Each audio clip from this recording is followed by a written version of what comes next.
প্রথা ও রীতি অনুযায়ী বছরের প্রথম দিনের প্রথম সকালে শুরু হলো বারপুজো।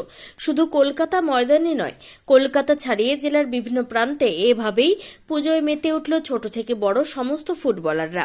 বছরের প্রথম দিন থেকে সারা বছর ভালো খেলার সংকল্প নেয় এই বারপুজোর মাধ্যমে।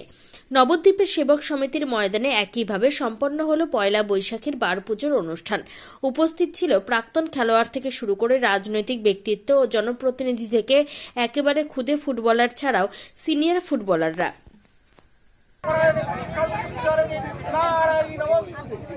মোটামুটি 6টা চ্যাম্পিয়ন হওয়া চাই এই বছর, সেইভাবে একটা মন্তব্য করতো। 6টা মিনিমাম, 6টা, 7টা কইতাম না, 6টা। রামকৃষ্ণ দেবনাথ আর প্রবীর দাস, প্রবীর দেবনাথ এই চারজন টিমের দায়িত্বে।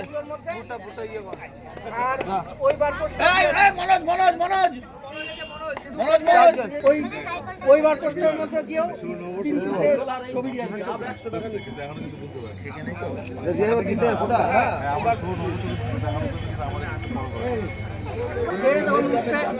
রবি গোহায় নম, চন্দ্র গোহায় নম,